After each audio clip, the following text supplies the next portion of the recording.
Good morning, class. This is George Kalogeris. I teach FIS 130, Principles of Fundamental Analysis. This morning I'm going to do a brief synopsis on the subject of bonds. A bond is known as a fixed income security. The fixed income refers to the fact that the yield on the bond is established as a fixed yield. So in other words, when we talk about the fixed yield, we're referring to the coupon yield that is stated on the certificate of a bond. The coupon yield is significant because the coupon yield reveals the actual dollar amount that the bond will yield over the course of the year. So if the coupon yield of a bond is 4.5%, that means a bond which is at par $1,000 will yield $45 per year. Now, the significance of that is in the fact that this yield is payable to the bondholder in 2 biannual installments. So that $45 is divided by 2. You will receive $22.50 twice a year if you own a bond that is valued at $1,000. Now the interesting thing about bonds is that they are what's called a senior security.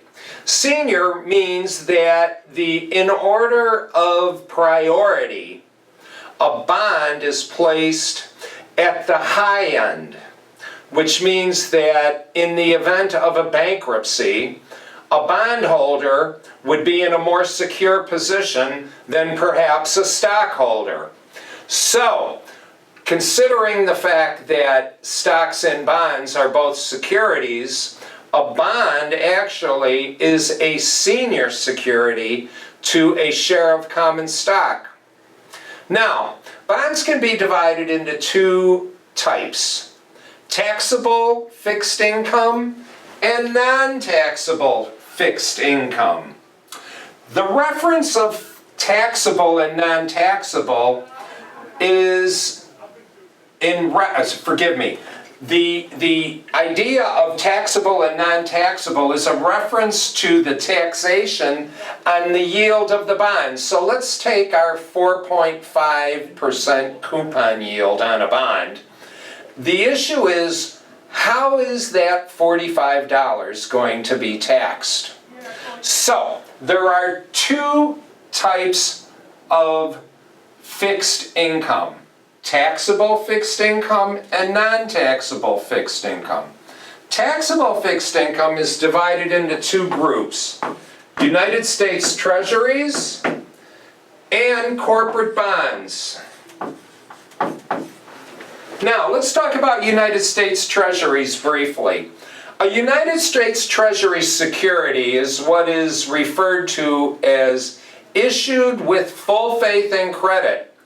It is the most senior of all bonds that we have. Why? Because it is based on full faith and credit, which means the government has the ability to issue debt, print money, and collect taxes. Very high security. On the other side are what are referred to as corporate bonds. Corporations have to compete for money just the way a government has to compete for money when they sell bonds.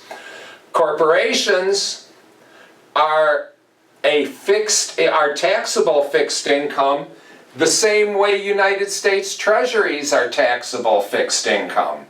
However, United States Treasuries are taxed only at the federal level. They are exempt at the state.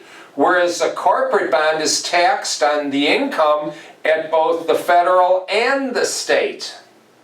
So, how would a corporate bond be able to compete with the United States Treasury that offers full faith and credit? The only way it can compete is by offering a higher yield.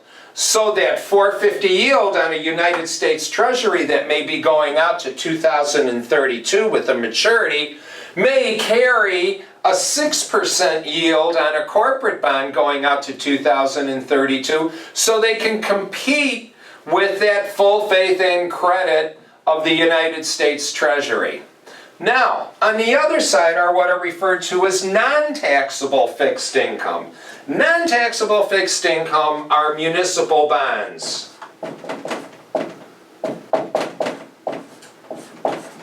Municipals are a very important security for our economy, for education, for any type of public service that requires funding. Municipal bonds are unique. They are tax exempt at the federal level and perhaps taxable at the state level. When a municipal bond is tax exempt at the federal level, it's referred to as single tax exempt. When it is not taxable at the federal and state level, it is double tax exempt. When it is not taxable on the income at the federal, state, and local level, it is referred to as triple tax exempt. People who have an interest in securing their wealth will very often purchase municipal bonds for the surety.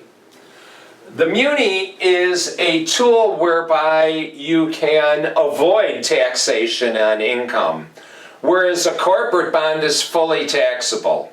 Hope you understood this short lecture. Have a good day. This is George Calogera signing off. Bye.